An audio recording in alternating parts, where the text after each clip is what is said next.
I don't get it. I don't get these services. Like everything was working fine. Sorry for the delay. Like it all of a sudden it turned off super chats.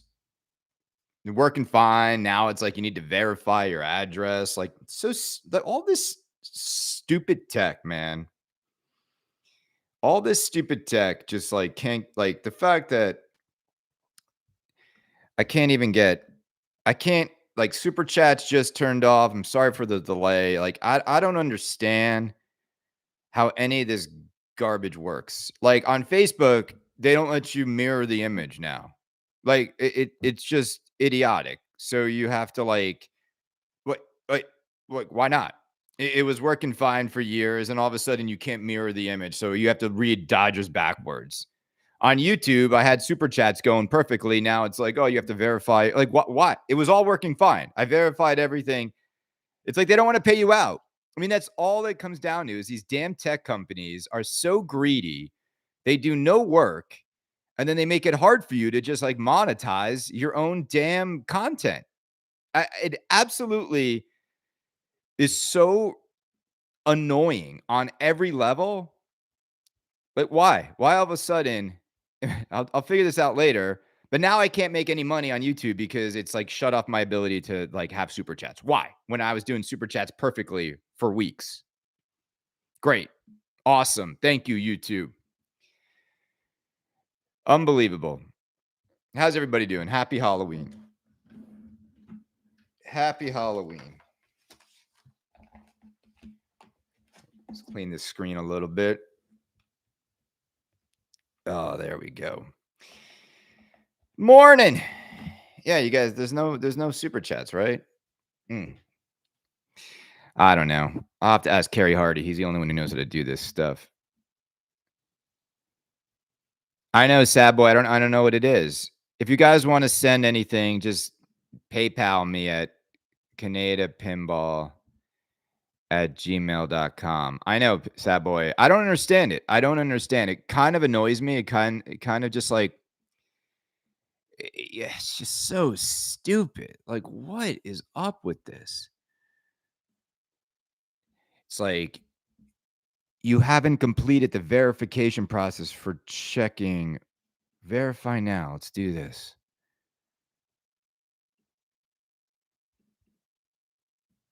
I don't understand. Clicking the button, nothing happens. So annoying. Like, what is up with this?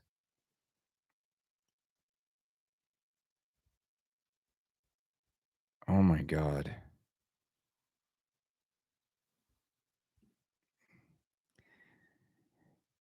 Look for deposit of listen on your.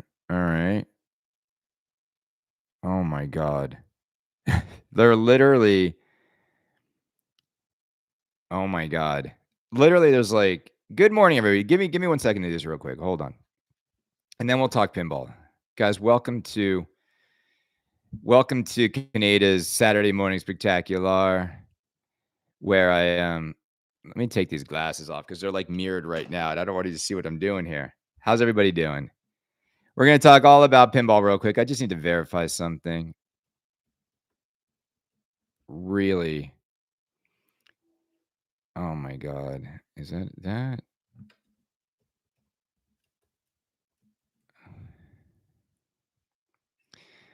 Oh my God. I'm really so beyond.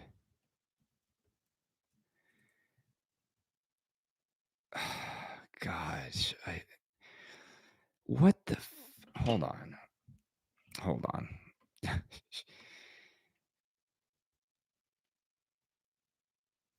Oh my God. Okay. So annoying. So annoying. All this stuff. We're going to talk all about Beetlejuice. We're going to talk about Damien coming out of the woodworks. Let me just do this real quick.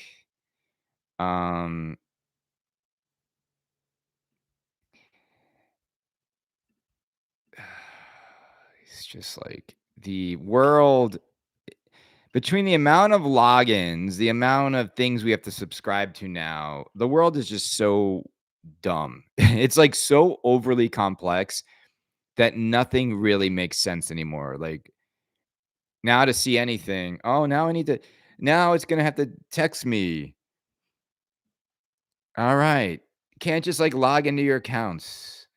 Gotta log in, gotta be texted, gotta be this, gotta be that." Like, everything's just, like, 10 steps to do anything now. Oh my god.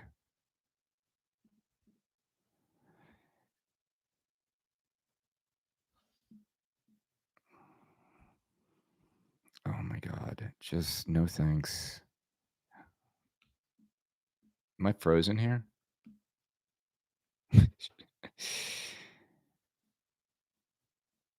I don't know what's happening here on Facebook. This is like sorry, like, this is like I'm just frustrated because 'cause I'm tired. My screen's not working.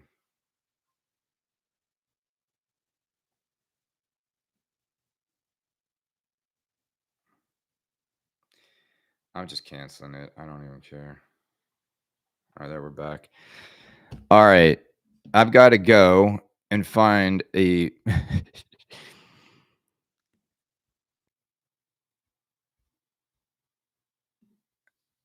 Oh my god. No. Specific date.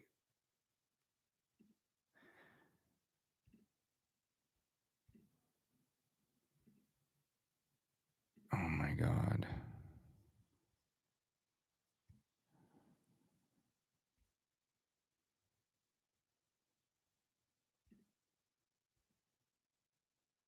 Oh my god. I'm so sorry, guys. Like, I literally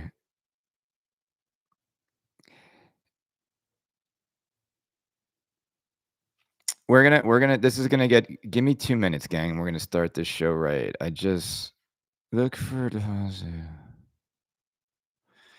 Oh my god. On or around? Really? Oh, man, you gotta be kidding me. Like,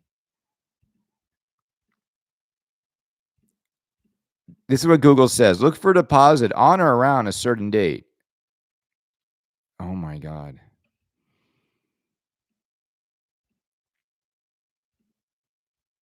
They really make it difficult. Let's see if this works. Okay.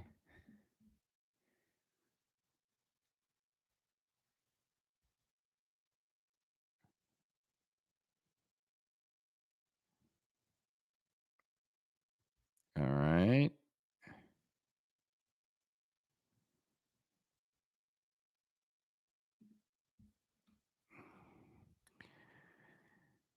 They literally mail you a pin to your English. Okay. All right. Let's just do this. We're back. Oh, I'm sorry, gang. Pinball! Watch Kaneda try to figure out how to monetize his own damn stuff. How's everybody doing? How's everybody doing? Dodgers, baby. Dodgers can't stop. Can't stop our pitcher last night. I fell asleep. I got to be honest. I fell asleep last night. So exhausting. The whole lead up to Halloween, walking around with the kids. Beautiful. It was windy, but we had a nice weather. It wasn't raining. But like I don't know what it was, but at like 7 o'clock at night, I just like my whole system just shut off. It was like, you, dude, you are done. You are done. You are not staying up. And I just crashed.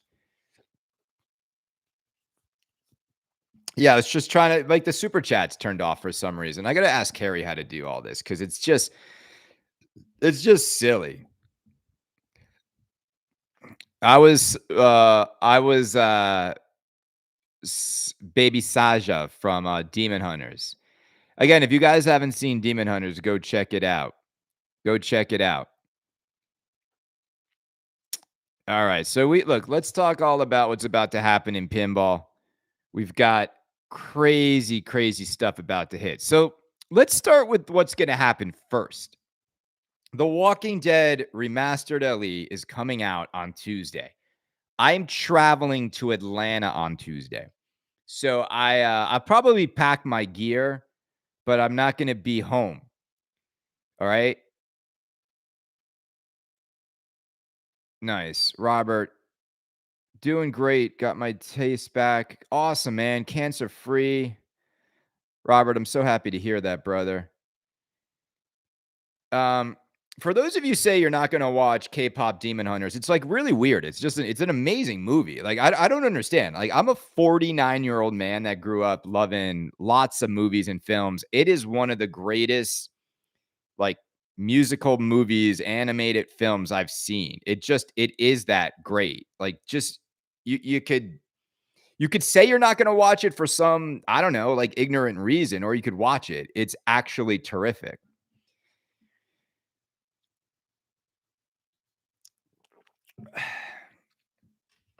No, no, no, no, no. I don't even have an 8-year-old. Anyway, so we've got first things first. We've got The Walking Dead coming out Tuesday. It is coming out from Stern, and there's only 500 LEs. And I've said it and I'll say it again. The LEs are going to sell out simply because there's 500.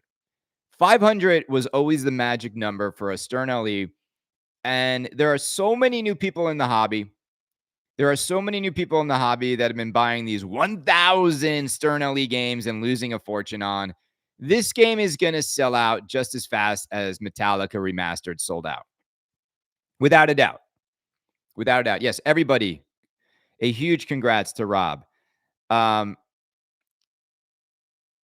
look, nobody's going to want the old Walking Dead. Unlike Metallica, because people forget this, Metallica actually had with the Dirty Donnie art package was like probably the first fully illustrated Stern machine that they ever did. Before that, it was all Photoshop, drag and drop crap.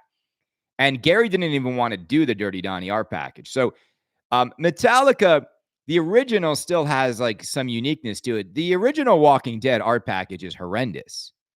I want to say The Walking Dead came out, I want to say before Metallica, but it was still like crappy drag and drop art. And I think if we see a stunning art package on the new Walking Dead, it's just going to sell out so fast because I think it's going to trump the original in so many more ways than one. And I think, I don't know, like you could listen to Kaneda. If I were you, I'm telling you, a scalper's move would just be to scalp Walking Dead LE. And we're going to talk a little bit about speculators and scalpers and flipping games for money and how this hobby is ruined by it.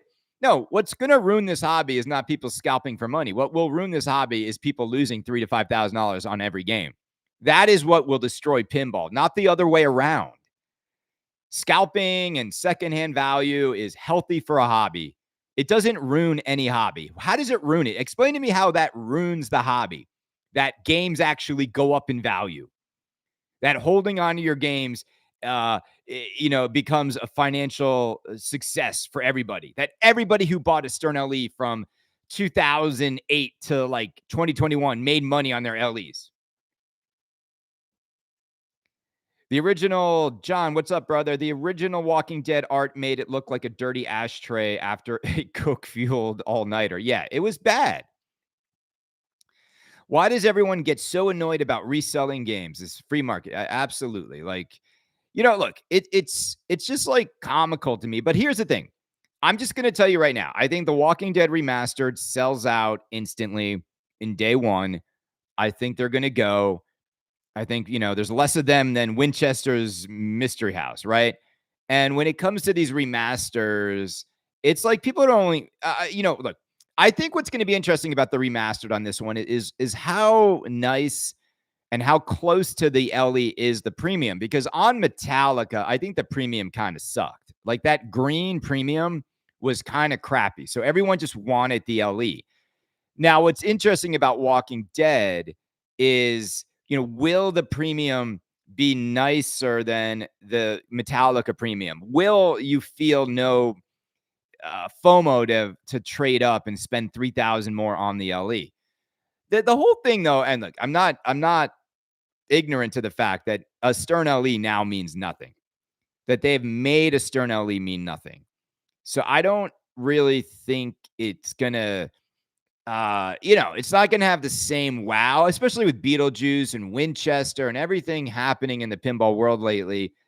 Stearns are, what the thing they can't shake is how their games just look and feel cheap, and that's it. Even it's getting harder for them to be put next to other games in a lineup and to look like they're worth that much money. Because remember, like ostensibly, it's going to be the same Walking Dead game that we once got for $5,000 to $6,000. It's not going to like play better. There's actually an opposite concern that they're going to make the game easier. That part of what made The Walking Dead so great was the gameplay and was the challenge to the gameplay. It had a little bit of that holding on to survive a zombie apocalypse. And will they make it easier? So we shall see. But I think a lot is riding on this game in terms of like, will Stern be able to get enough excitement to create a bridge between this and Transformers, which is next? I don't think Pokemon is next. I think we're going to see Elliot Eisman's Transformer, and then we're going to see Pokemon from George Gomez and Jack Danger. And mark my words. So like, let's speculate. 13,000 for Walking Dead LE. Are more than 500 people going to want one when they see it on Tuesday? Yes. And so, do I think there's going to be an ability to flip a Walking Dead remastered LE for a few $1,000s over sticker? I do. But I think you're looking at, 13 get you one. I think you're looking more 15, 16 at most. I don't think we're looking at like Metallicas. We're going for like 18 right away. So that's just that. Are you scalping Jay or giving away 5 of your pre-orders? Jay, do you mean K? Are you talking to me? Well, I'm not scalping the games that Spooky is giving me for the Kaneda Club members. I mean, come on, like that would be like total loser move. That's not that's not what's happening there. What I need to figure out from the folks at Spooky is you know, where we are and getting them and how we want to do it. I'm gonna have some fun with those 5. It's gonna be great. There's gonna be I think they're all going to be spoken for. So the Kaneda 5 will become a little bit of a special thing. Maybe I asked for 5 show games. Look, the fact that Luke, and again, I'm not going to beat a dead horse over these show games, but the fact that Luke said he's no longer doing show games in the future leads me to believe that he knows 100%. It was a little bit of a weird move, and it was like, yeah, we're just making more. Like, come on, like all the rationale for it was bogus, guys. Like, oh, we need to, make sure that shows have like, come on, what are you in the business now of like of show attendance matters? Like, come on, they could have sold every single Beetlejuice without even going to a show. They don't need to have a presence at a show. They don't need dealers to have 5 extra each to bring to shows. Like, all that is BS. Everybody knows it. Luke knows it. Like, the whole like, well, we did it in the past, like all of it. It was all spin. It was all look. And again, like it just no one wants to see this. I just don't want show games to become part of the pinball world's vernacular. Like David Van Ness is not making 50 show games because Winchester sold out in 2 days. And it's because it's because the dealers and the distros were crying like babies and they wanted more games. That is the only reason why they're making more. A move like that screws over the actual consumer who's thinking he's getting one of 1,000 or 999. It's absolutely a ridiculous, like, oh, we'll just make a few more. That's not how it works in any collectible world. Okay. And it's that. And it's just that. And like, again, like it was their decision. It's another hundreds of thousands of dollars in their pocket. And it dilutes a little bit of the nice, because think about it. Like you have this clean 999 for $9,999. Like that's the narrative. 80 over here. Like, come on, stupid. And look, I'm friends with these guys. And I told them I thought it was stupid. And now they're not doing it again. So if it was smart, they do it again. No, and I told this to them. Like you built your empire now on goodwill and transparency. And that was like a shady thing to do.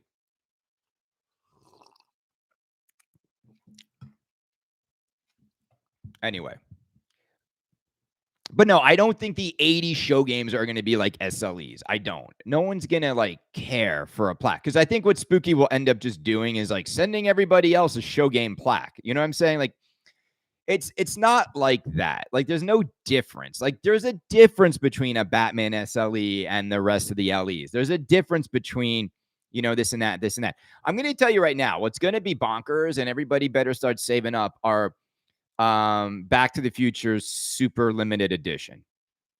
So let's just pivot there for a second. If you want to talk about an SLE, let me tell you about what's coming. There's 88 Batman. No, sorry, why did I say Batman? 88 Back to the Future Super Limited Editions. Now I know the idea behind, like, what's been percolating behind the scenes. But if you want to talk about what's going to be the hardest to get game, it's going to be that. And they're going to be expensive. There's going to be 88. There might be more than 88, but when you see what they're doing, there might only be 88 where okay, I'm not going to say anymore. But, when that happens, that's going to be like a wow moment. And it's going to be crazy to see what people do to try to get one. It's also going to be fun to see what, Dutch and, CoinTaker and whoever else is offering them are going to do to get that game. So I look forward to it. It's like a year from now. It's not, it's literally like a year from now. So it's not happening anytime soon.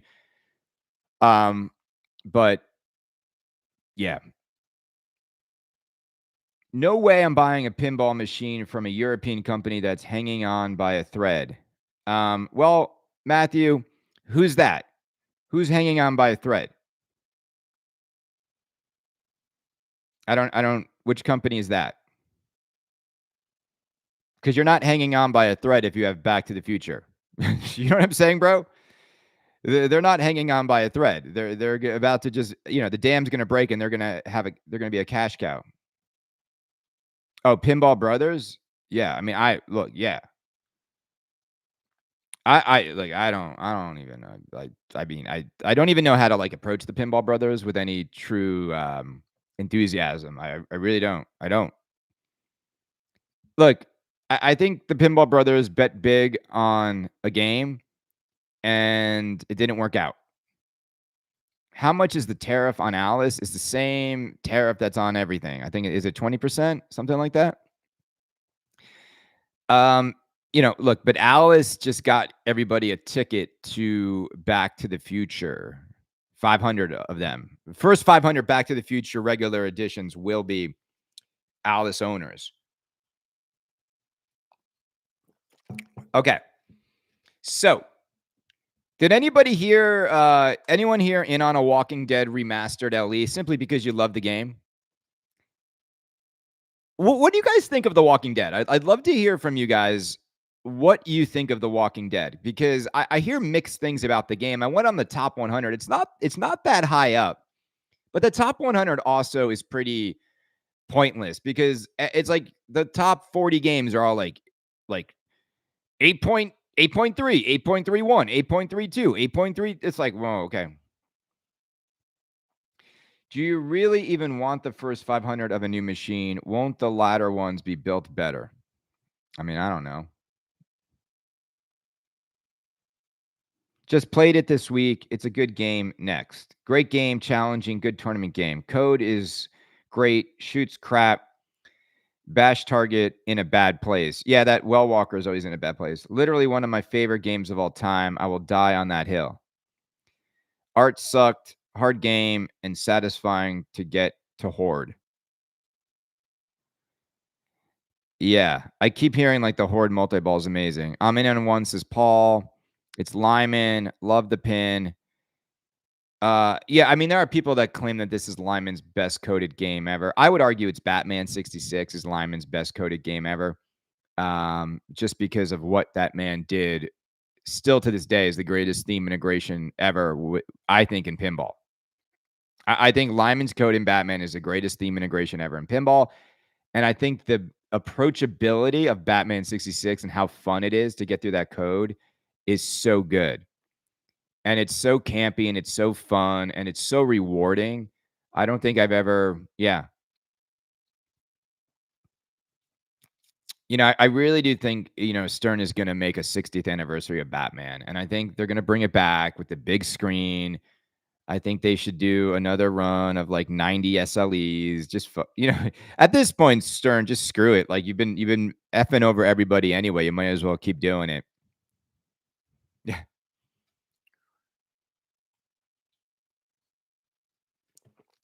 Good morning, everybody.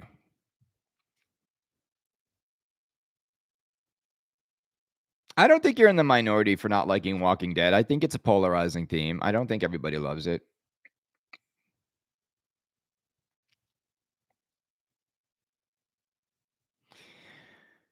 Did people get Winchesters before, Halloween? I think the 4 show games are those show games or are those part of the 525? I think they went out to customers.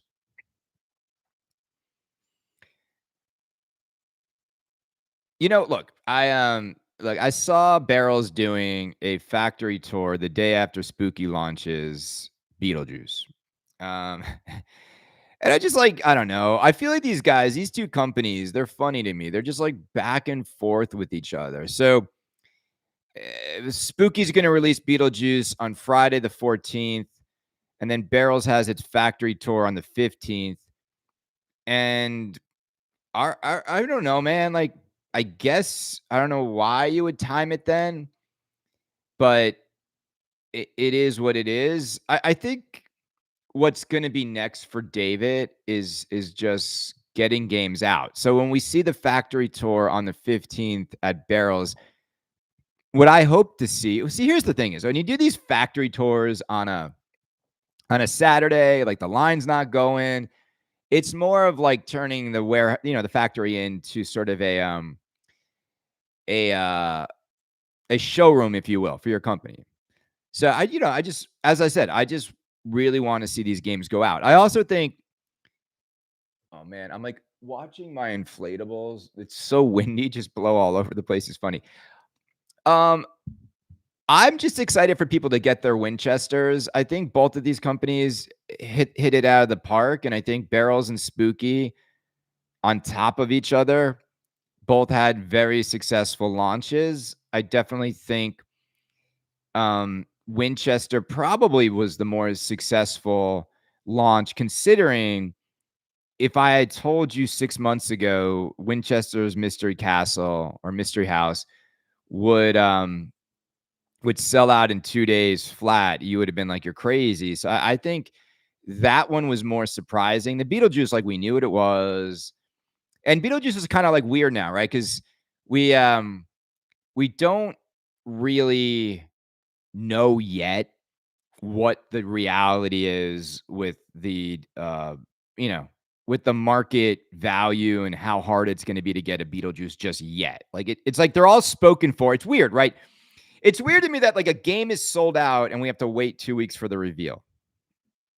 I mean, I don't, like, wait, what's why? Like, what happens on the 14th that I think both of them, Stern and Spooky, dropped the ball by not having a Friday. You have a Friday Halloween. You have a Friday Halloween. Everyone's kind of off work. Everyone's chilling with their family and kids. You have a Friday Halloween for the first time in a long time. And neither Stern or Spooky could reveal a game on Halloween. Like, there was nothing new from Spooky yesterday. And I know they wanted to announce Beetlejuice Midnight at Halloween, and then they went early for some reason. Maybe they were a little worried about walking Dead. There's nothing to worry about. You're gonna sell these games and all those show games. But the fact that nobody had anything on Halloween was really disappointing. From a marketing standpoint, it's just disappointing in general. Like, we were all home, we were all like in our costumes. It would have been so much fun to have something to chew on.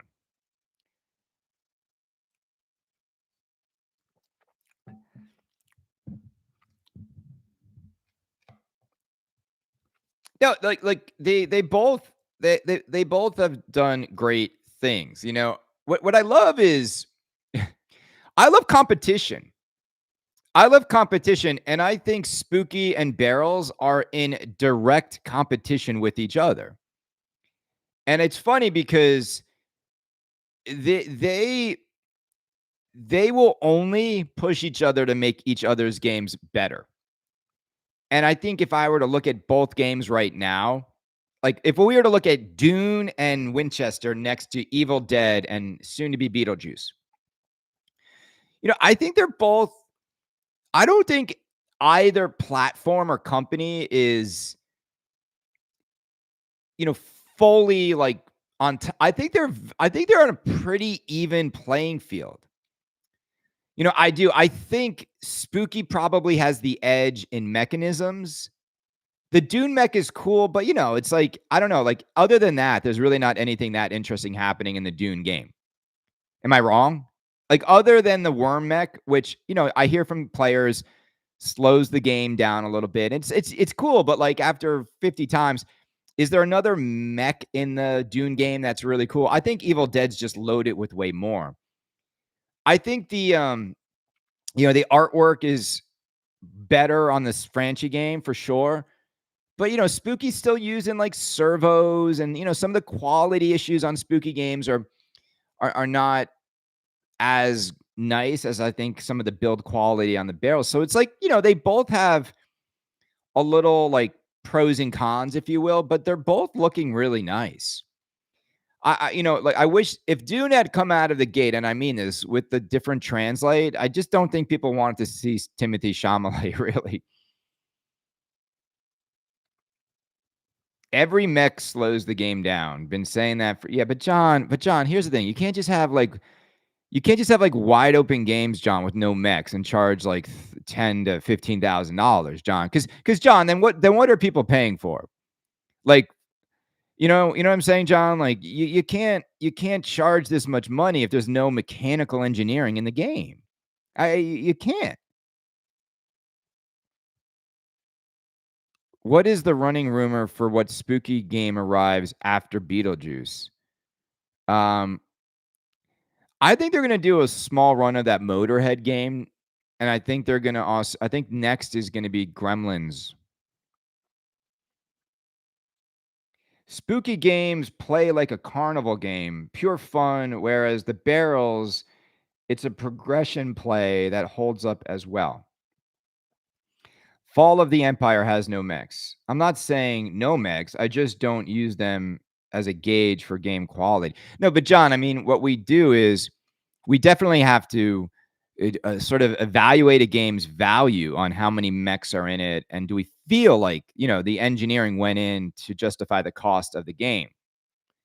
Look, Harry Potter is a game without a lot of mechs. I would say Harry Potter to me the most it's a game that doesn't have I would like to see more mechanical wow in Harry Potter. I just the one thing I'm missing from Potter is the one, like, wow moment mechanically.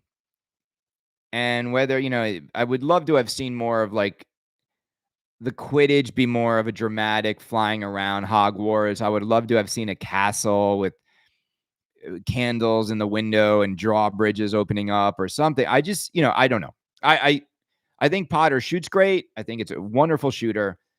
I think it's all about flow, but when it comes to magic and the ball doing something magical, I don't feel it in that game. No, the code is great. The code of Potter is great. And that's the thing, right? It's like they really put a lot into the code. I was just hoping for one more mechanical item in the game that would have done something like that was like poof, ball disappears or something. So now you need to file your financial. Oh, you just, I don't know what. Okay. Fizzy's like deleting comments. What's the run? Okay.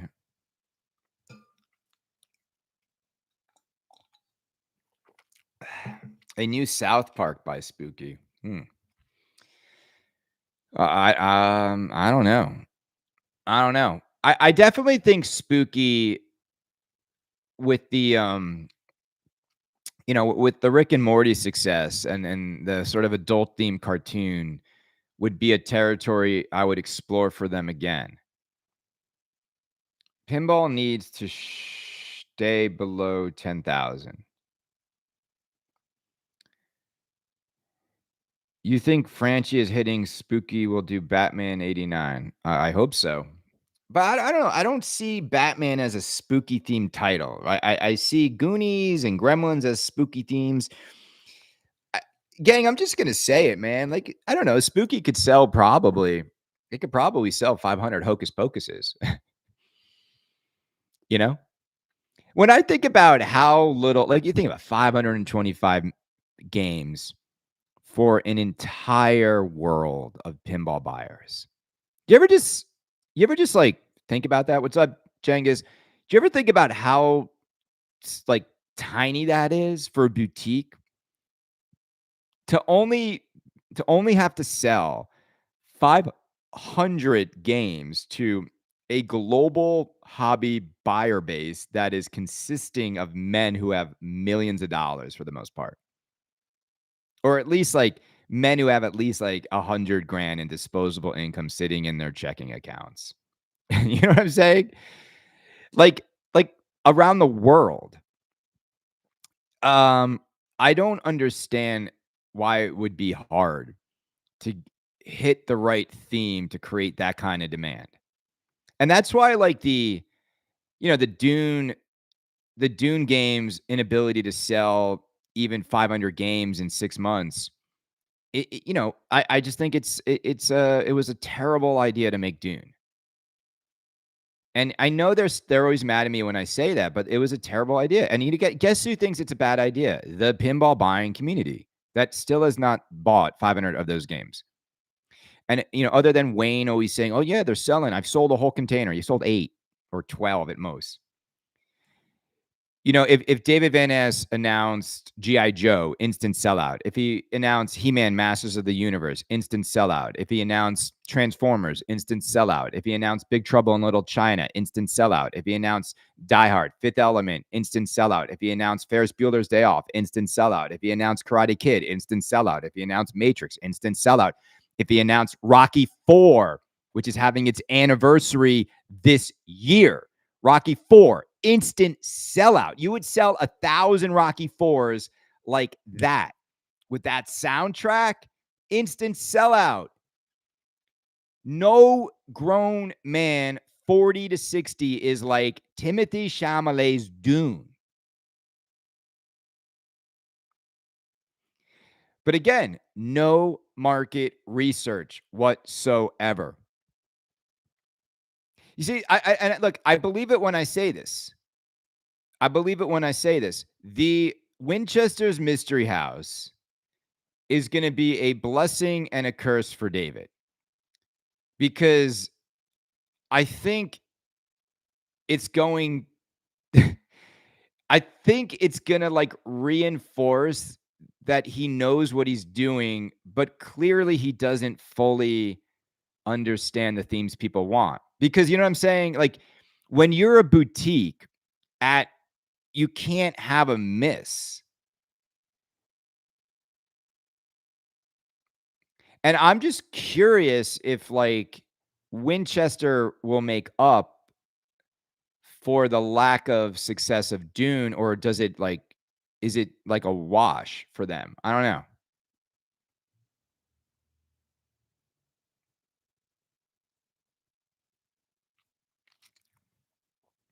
Well, yeah, I mean, people would just rather have a campy haunted house game that doesn't bring any, Gen Z kids into the mix. Well, here's the thing, gang. Here's the thing. And again, I just really want to encourage everybody to play it. But Carl's game, layout wise, I think is gonna create, you know, I think it's gonna be a little bit divisive. I don't think people are gonna I think some people are gonna love it, some people are gonna find it challenging. And again, like, I just don't know yet. That's all. I think that's like the fairest way to think about it. I think more people are gonna have to play it before we get a sense of, what the gameplay is really like. But I don't know either. Like, I just talked to a lot of people at the show, and I just got a mixed bag from people saying they really enjoyed it, from people saying it was too hard. Personally, I didn't find it, like, hard in the sense that it was just draining a lot. I just found, the shots were just not as easy to find as they are on some other games. And then that's all. Like, I'm absolutely super happy for them to sell those 525 like they did. I'm absolutely super happy that they showed everybody that you can come out with such a game and find such sales success so quickly. I think it's a really good thing. I think it's going to make more of these boutiques realize, like, you think about it, like Winchester's Mystery House can just run circles around Predator. Like, when you think about that, right? Now, there's all the obvious reasons why people stayed away from Predator, but I mean, it's embarrassing for the Pinball Brothers to do what they did, and it's hugely rewarding for the folks at Barrels to bring that Winchester game to market, because everything they did it right with that game. You have to have a special kind of stupid to screw up a license like Star Wars. Hey, Bill, how you doing? Bill, I think that Stern fumbling of Star Wars again.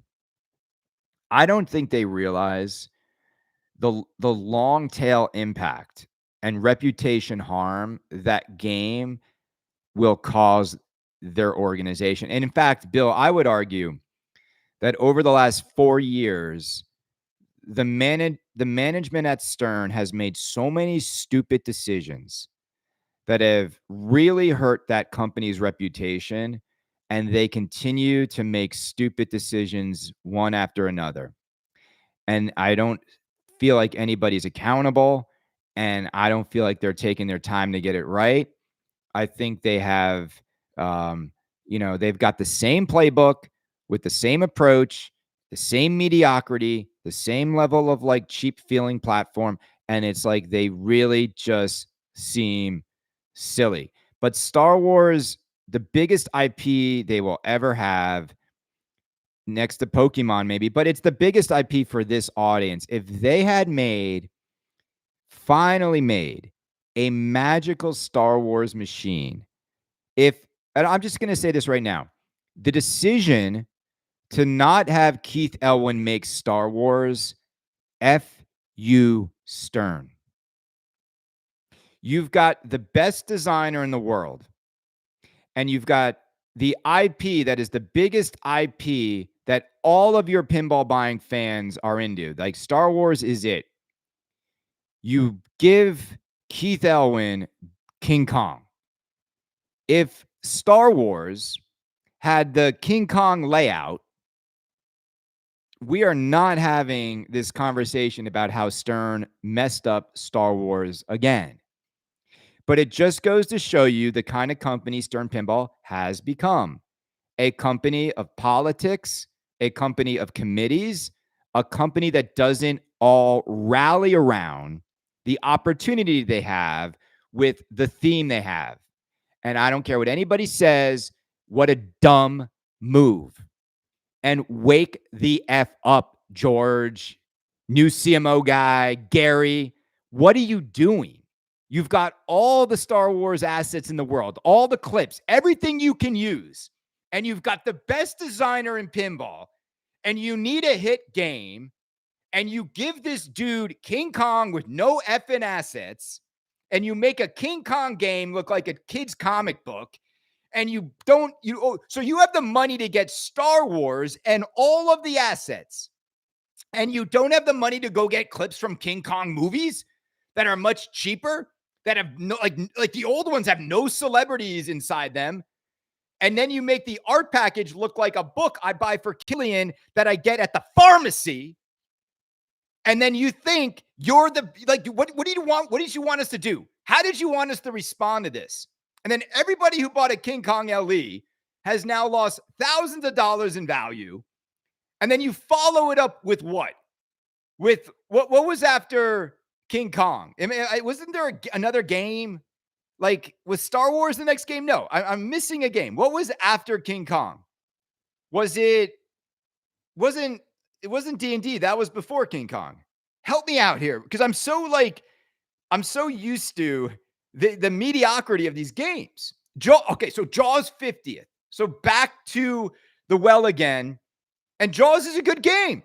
You know why Jaws is a really good game? Because Keith Elwin made it. But you literally have been doing this crap over and over and over again. Everyone's tired of it. And like whatever. I mean, cool. Cool. Remake Walking Dead. And then, it's all going to come down. It's all going to come down to Elliot Eisman's Transformers.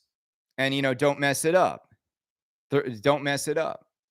What was the last great Stern game? What was the last great Stern game? I would say Jaws. And I would say it's not even great. Like, it's good, but I don't find the Jaws layout to be great. Because I actually think the King Kong layout is better than Jaws. I do.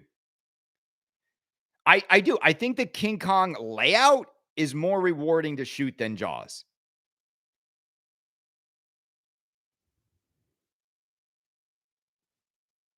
Play it more.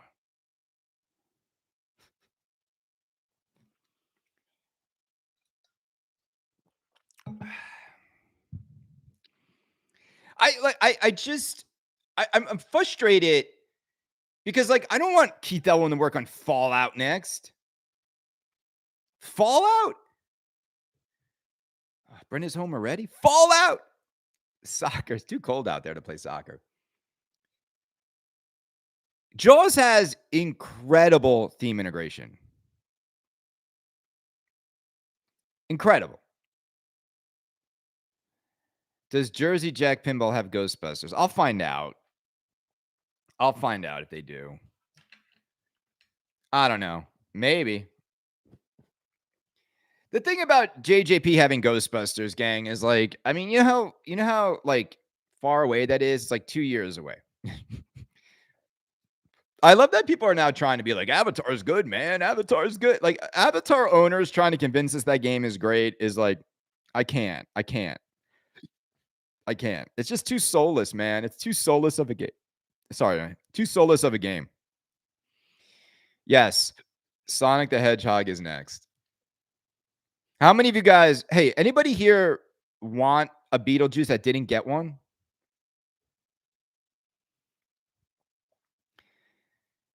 Anybody here? I still think that Ghostbusters is Zombie Yeti's best art package for any Stern ever. I do. I still think it's his best art package ever.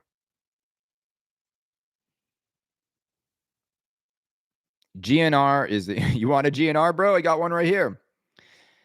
Oh man, every time I turn on my GNR, it's I love looking at the lights. It's just hard. I wish they would have music videos in it. I get kind of tired of seeing, because Axel weighs about 40 pounds less now than he did when the footage we have in this game. GNR is the only. Matthew got shut out on BJ. But Matthew, why don't you try? Are you going to try to get one by call? Here's the deal, gang. Don't try to go on Spooky's website. Call them. Just keep ringing the phone when the game goes on sale. Foo Fighters is the best Yeti art. I don't think so. I like Foo Fighters. Don't get me wrong. I like a lot of Yeti stuff. I do. I just don't like Yeti's King Kong. I also don't like the fact that King Kong's got 2 artists on it. I don't like the playfield. I think the playfield's just a disaster. I think it's not even Yeti's cabinet artwork, that it's that orange, the orange green, the rainbow puke on the King Kong playfield is just so embarrassing. I was embarrassed for them. How is that King Kong? Who thought that would be a good idea? And again, I just think Yeti, as the art director at Stern, he just needs to look over this. Look, he was he was mad that people were complaining about it because he's I guess it was the artist who did was it Congo or original King Kong playfield? But man, it's like Jeremy, like what matters is people don't like it. You know what I'm saying? Like they have this sense of like people should be showing respect to the people who like, no, bro, it's like you're making a very expensive product. And you need to figure out a way to like connect with the people that want to buy it, bro. Which means maybe bring in some focus groups and show them a few options of what you're thinking. See, this whole thing of like you guys are going to make these games in a vacuum, then charge us all this money, and then we're not allowed to not like it. We're not allowed to like think it's not great. Yeah, Kevin O'Connor, whatever. Who cares? Like nobody cares. Nobody cares that Kevin O'Connor did the artwork. What they want is a King Kong game that looks like the King Kong they know. They don't care. They don't care.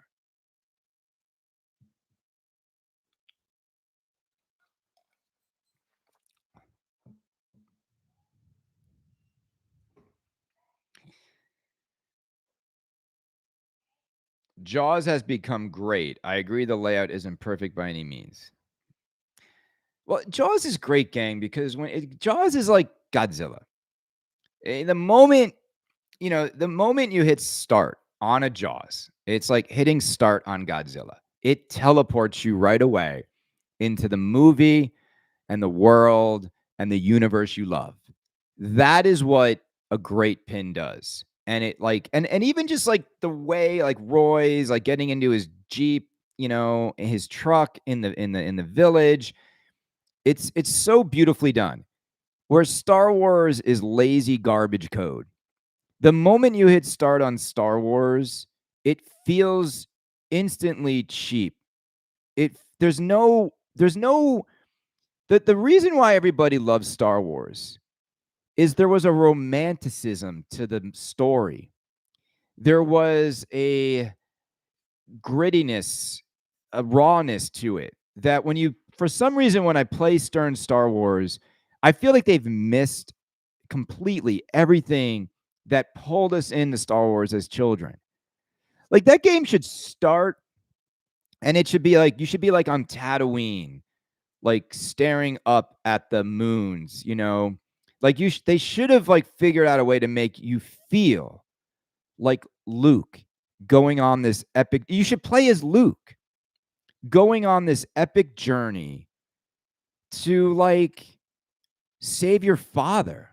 Like that's the story of Star Wars.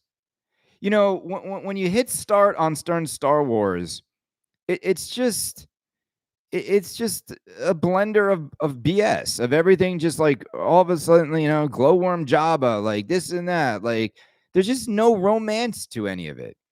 It just feels like a Star Wars slot machine in a way. Like it doesn't capture any of the emotion.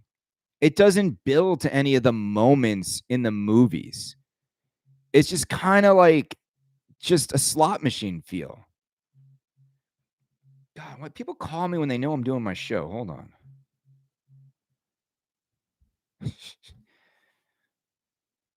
And the thing is, when you turn on Godzilla, it's the opposite. You feel like you're in that Star Wars world.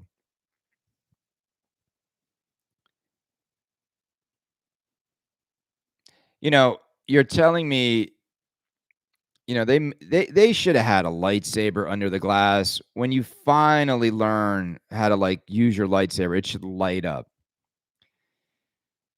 Game is so cheap. It looks so bad. The spinner sounds are sweet. Jeez, you guys, like our expectations are rock bottom. If we're impressed by spinner sounds, gang, can we talk about Damien? Can we talk about Damian Harden? Can we talk about his comeback? Can we talk about this? Let me because for like, I was just curious. I'm like, I wonder if this guy, like, all I did was Google his name, and I right away there he is, and he's got a new website up in which he talks about Yeah, I really I'm just shocked.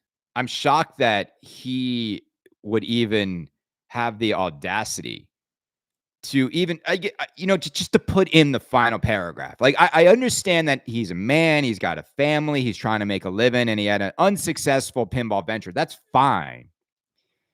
That's fine, but man, did you read that final paragraph? Like, hold on, let's go look at this. I'm gonna share a screen on YouTube. I mean, heck, baby, he's back. He's back. Um, Damian Harden transforming enterprise technology for 3 decades. As a veteran technology leader and innovator, I've spent 30 years driving digital transformation across multiple industries. Sounds a lot like Andrew Highway. These guys are always like, they're always like a jack of all trades, or just for 30 years, I've been so successful at everything I've done, right? But I want to just go down. I mean, first of all, this is just amazing. This new Damien, suit and tie, long gone is the rock star hair. Long gone is, all the, the look. Now he's back. Let's just do this. He's back. He's a changed man. He's a changed man. But I want to read because like all this, to me, the entrepreneurial chapter of my life, this part, where he talks about how he's the owner and CTO of a manufacturing company. I've seamlessly integrated modern technology into traditional manufacturing processes, establishing a successful export operation serving markets across northern USA, Canada, Europe, and Australia. Our facility managed sustained production across three distinct product lines. Well, is that pinball or something else? So I don't even know if that's pinball or something else. But when did he do that? When did he do that? Was that before or after pinball? I just like I can't. Like literally the dude stole like I think a couple like I don't even steal it, but he like like he took like $2,000 or $2 million almost. I feel like in customer money. But here's the part I don't get. Here's the part I don't get.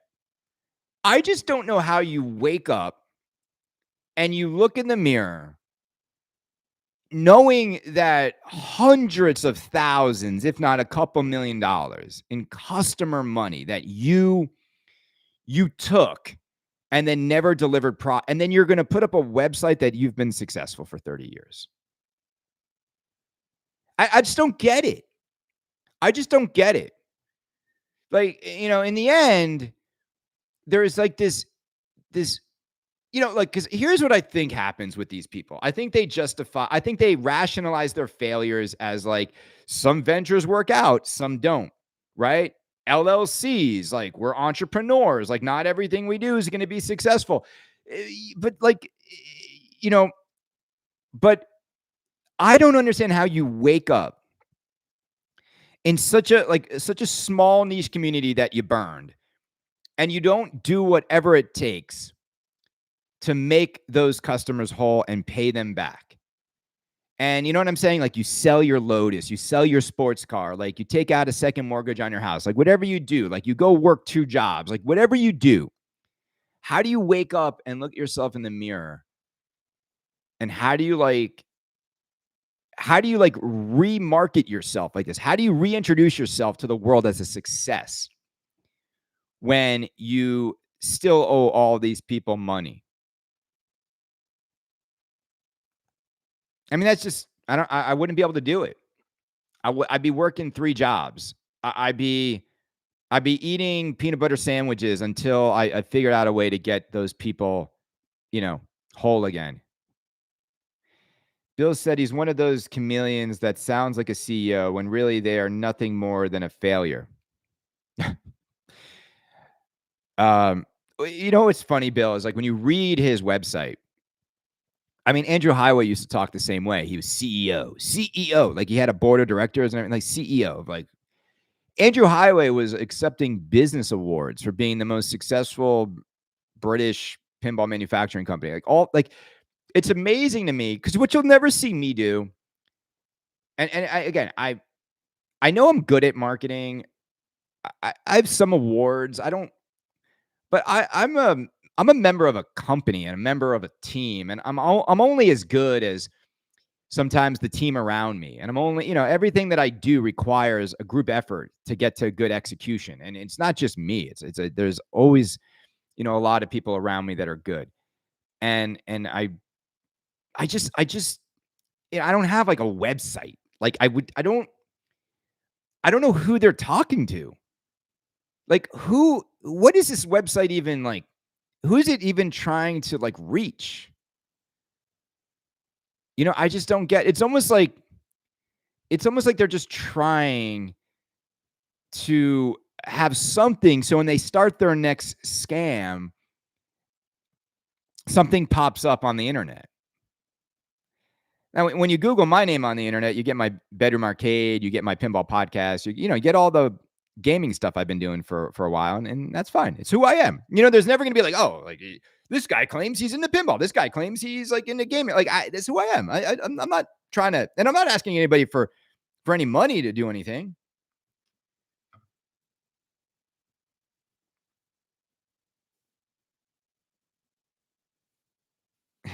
I don't know. I don't know. Look, I'm just happy I found that page because, like, it's what's great about the internet. This is like the one good thing about like the internet. It has a long tail. Like you can't like when Andrew Highway tried to start his. Remember when he bought that hydrofoil, like that boat, and he was gonna like try to scam people in Australia or New Zealand to sort of like rejuvenate this super expensive boat. And he almost would have got away with it if it wasn't for people being able to search and find all the pinball people that were like, this guy's a fraud.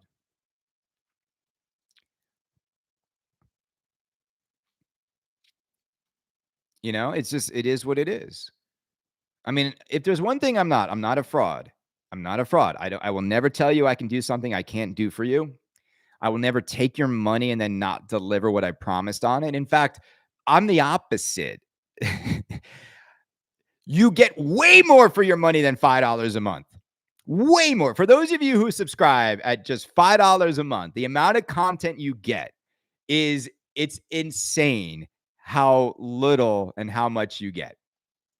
But as I said, I would not raise my rates, and I haven't through this whole as the world gets way more expensive, not going to do it. Now, look, I may be exploring in the future. I've said this before. I may be exploring new ways to sort of um, monetize my connection to pinball because after 12 years of doing this, I do think it's time.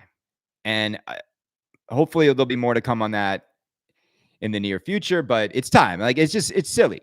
It's silly. Like I have all these people, they love Kaneda's pinball podcast, but they love the personality. And it's about time I get into the game a little bit differently. And you're never gonna, I'm just telling you this right now. You're never gonna lose the podcast. The podcast is never going to lose its integrity. The podcast is never going to hold back. The podcast is never going to stop telling you how I feel about all these games. It's just not. And you'll see what I mean when it happens, but it's going to be the best of both worlds. Best of both worlds. And, that's it. That's it. I just know this hobby too well. And I want to give you guys another way to like engage with me and my family and help me out. And I'll help you out and we all win. It's going to be fun. It's going to be fun. It's going to be fun. And yeah, more to come on that. It's going to be fun. It's going to be fun. It's going to be fun. That's all I'm going to say. I'm going to have me some fun. I'm going to have me some fun. 30 years of technological expertise. First of all, there's only like a few distros. Okay. Distros are like big organizations.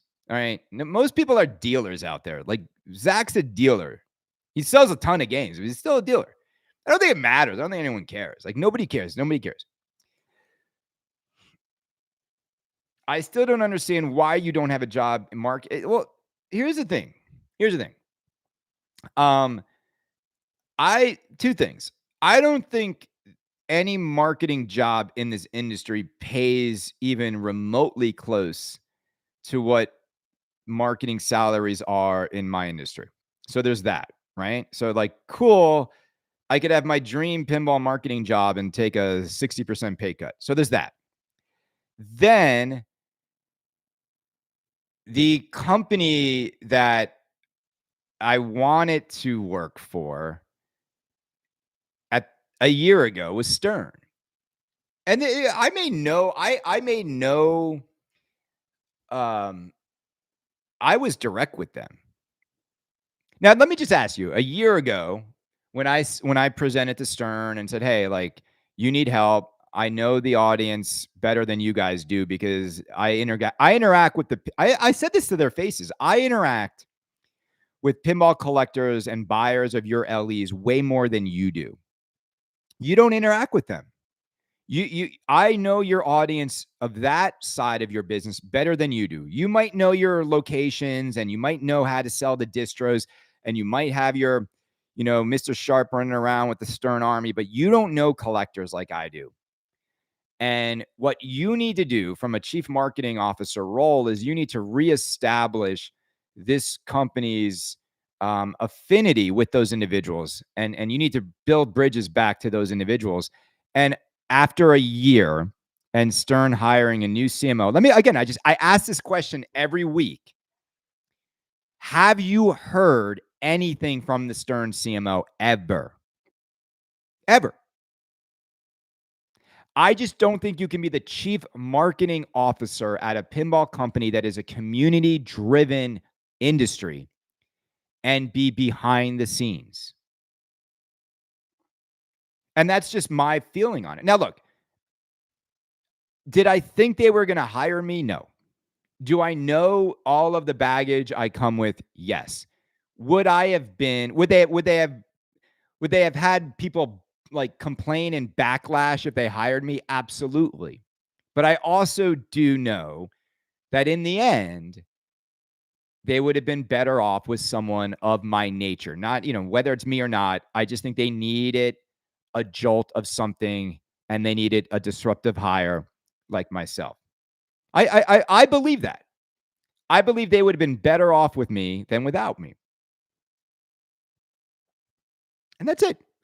Well, because I told them, Josh, I was like, look, the majority of the information you need to be successful as a CMO at Stern Pinball, that knowledge it's you can't just acquire it. You have to live it. And, I was 12 years into their industry.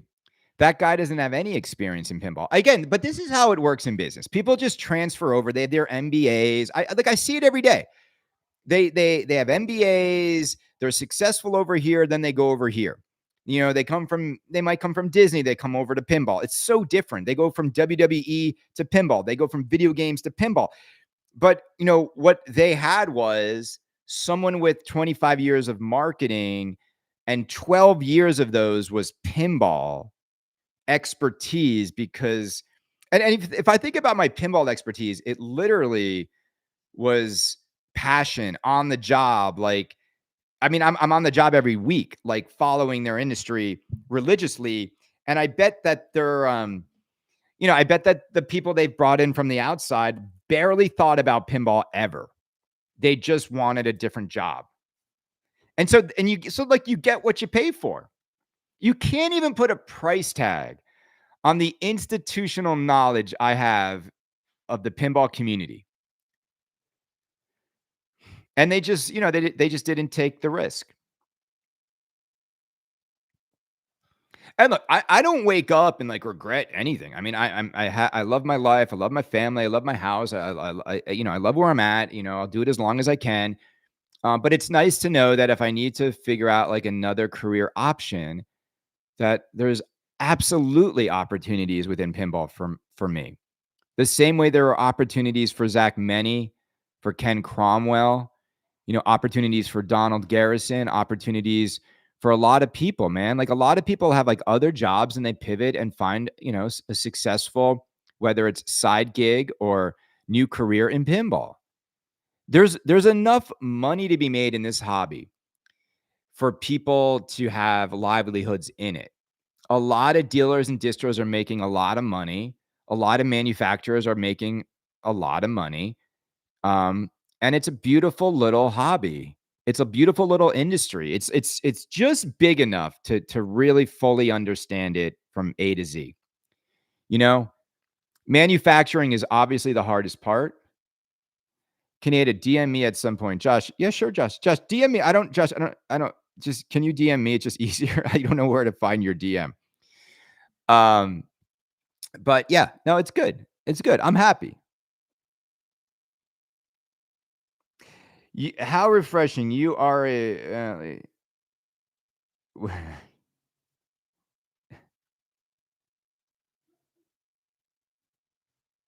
let's see. I'm just reading. Kaneda, that dude came from the video game. Okay. Um,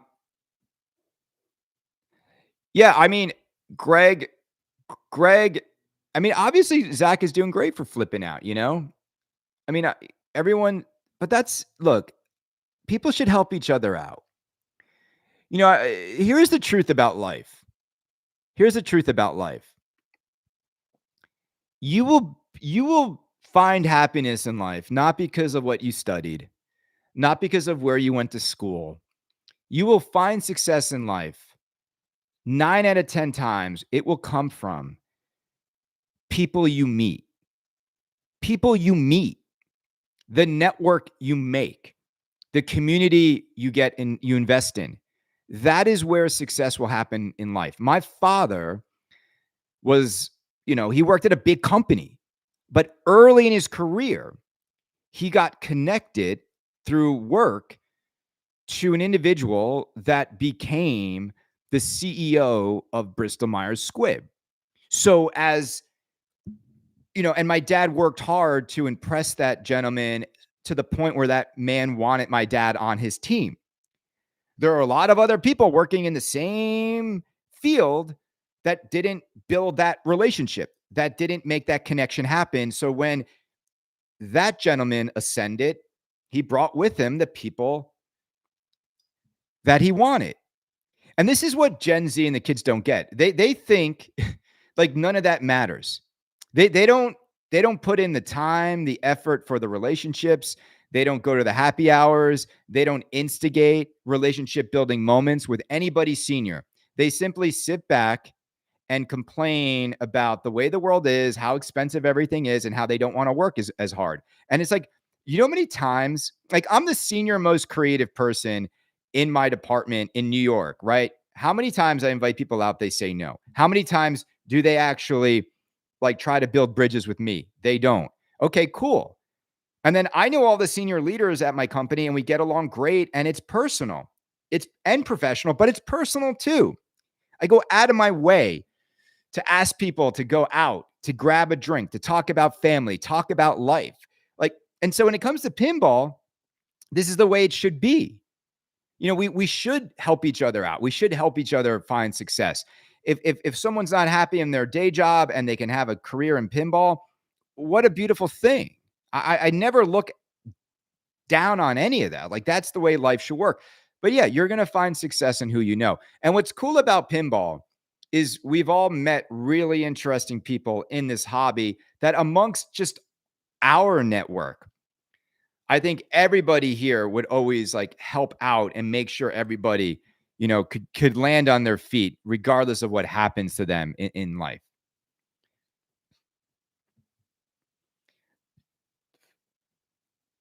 Yeah, the Fizzy, Fizzy, the amount, what Gens, what the kids now consider happy hour? They think it's creepy.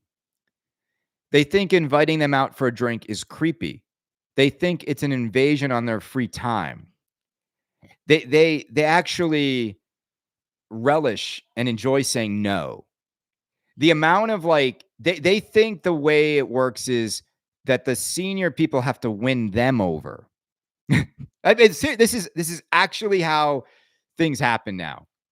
And it's funny, like I know said someone a few times I was trying to just like get to know better. Like, I'm a senior executive in the organization, and we were working on some things together. I just want to get to know them a little bit better. Outside of the transactions of the job. And 3, 4 times, like, hey, like, and I'm like, why am I doing this? Why am I constantly trying to manage down and win people over that are and like none of them are trying to win me over. None of them are trying to impress me with anything. None of them are trying to like it's like they don't even care. Like that's what I don't get. You work in corporate America. Don't you want like that job? Don't you want that salary? Don't you want to live in that town? Don't you want to drive that car? Don't you want to have like those vacations? Don't you want to have your airline seat late? Like I don't understand. Like what do you want? What do you think is going to happen? You think like it's just like you're just going to get a raise every year and then it's just going to be given to you when you don't know anybody? Like no one's going to go to bat. Who's going to bat for you? I look again. I feel blessed to have been in my industry when I was in, as long as I've been, and through periods of time where things were different. Things were different, man. We used to travel to see clients more often. I used to go down to Atlanta to visit Coke. We'd stay at the Four Seasons Hotel. We'd take the clients out for dinner, all for a 1-hour meeting the next day. We met. We bonded. And I mean, I do feel bad for these kids. Like all they do is like they come into work and they go on their computer and they sit and they do these kinds of like calls all day long on a computer. Like, okay, so the clients down the block. We literally have clients down the block. Have you invited them to lunch ever? Have you invited them to the Japanese jazz bar like I do all the time? Have you just asked to pop by and spend the day working there instead of just coming in here, shoulder shrugging, like, when they leave us for a competitive agency because nobody's building those bridges. And look, in the end of the day, the only way that people are going to like survive what AI is going to do is through interpersonal relationships. Because AI will never replace a relationship. It just won't. And look, they're just going to turn it on and find efficiencies. And the first people that always will go are the people that have no relationships. The first ones to get cut, no relationships. It's harder to like let people go when you know them. You know what I'm saying? It's harder because you want to walk through the door and see them every day.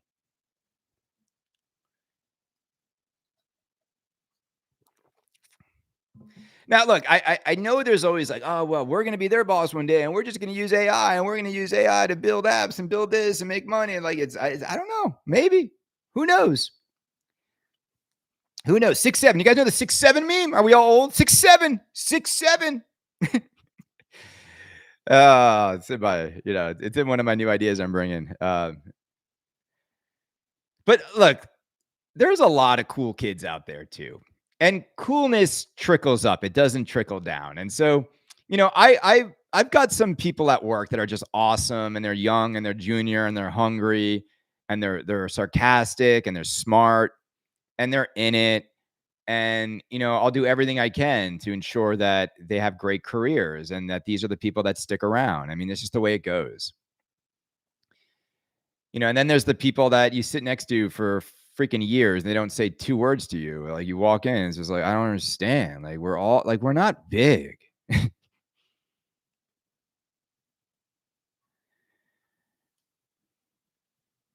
Yeah, no, it's like it's a weird thing. It's a weird thing. Interpersonal relationships.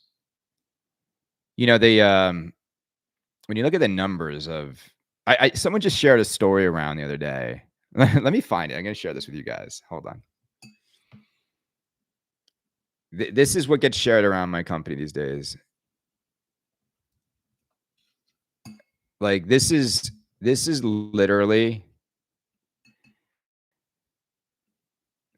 this literally is what gets shared around.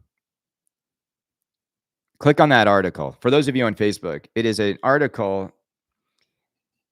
Is having a boyfriend embarrassing now? Like this is UK Vogue. This is like the thoughts they're putting into like kids' heads. That like having a boyfriend's embarrassing.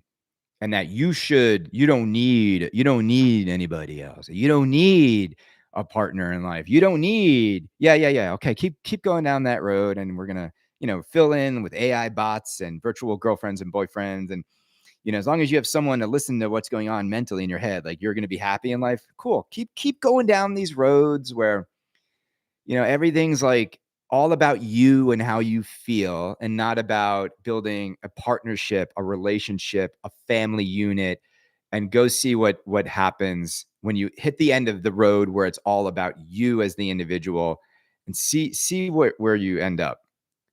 Miserable, lonely, depressed, nobody to talk to, nobody to go on vacation with. Like, it's funny. But again, like, this is like, for some reason, we're sort of selling the youth on this, like, isolationism is like is a sign of like freedom and empowerment.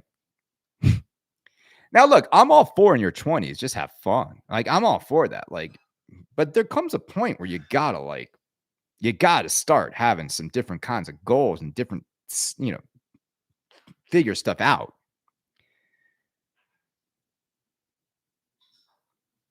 Miserable.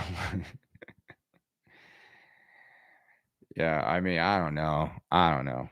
Anyway, anything you guys want to cover before we end the show today? It was a good one. Sorry for the weird beginning, but I got to figure out the monetization of this thing.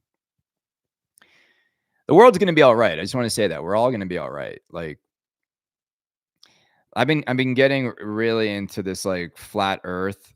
You guys need to go like just listen to the flat Earth conspiracy about how Antarctica is sort of the the like the crust around our entire planet, and how the sun is actually right next to us. It's not millions of miles away, and it's local. It's amazing. Like, yeah, I love like diving into certain things like this because it's, to me, like, flat Earth theory is kind of like Winchester's mystery house, and I'll explain what I mean by that.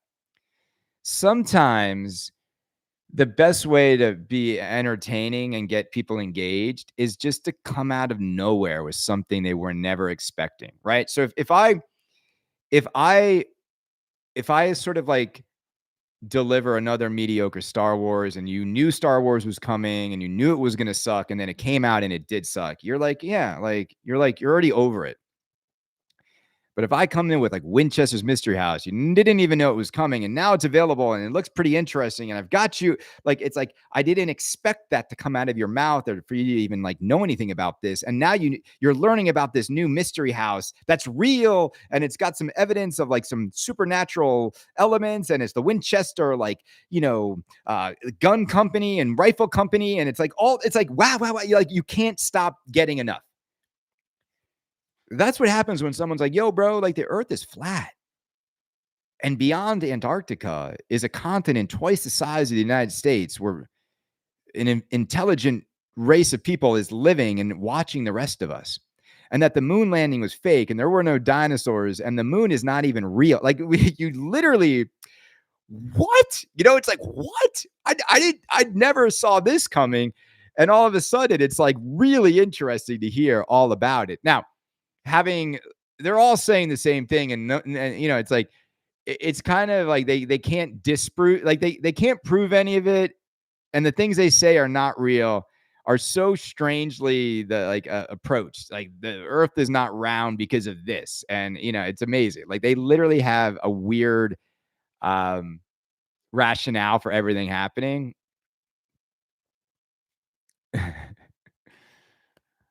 Yeah, no, I'm all for the flat Earth theory. Like, I think the world needs crazy. We need more crazy. We need more weird. It doesn't hurt anybody to think the world is flat. As long as we treat each other with respect, and we raise our kids to question things, and that's kind of what's good about the flat Earth theory, that it kind of instills in each and every one of us that we should be conspiracy analysts. Like, we should look at the world and analyze it a little bit more and wonder what's real, what's not, especially now in a world of fake everywhere and deep fakes and AI, like we really have to teach our kids to don't take everything at surface value and really, only truly believe at what's 6 inches in front of your face and what your hands can feel and your eyes can see, because it's even that's like going to be hard. It's crazy. Anyway, everybody, look, I hope you guys all had a great Halloween. We had a lot of time, a lot of fun here with the family. We all went as demon hunters. Thank you guys for tuning in each week. It's always a lot of fun to talk pinball, talk life, just hang out, have a place for 90 minutes. A lot's coming this week. The next 2 weeks are going to be bonkers. Get ready for more Kaneda shows this week.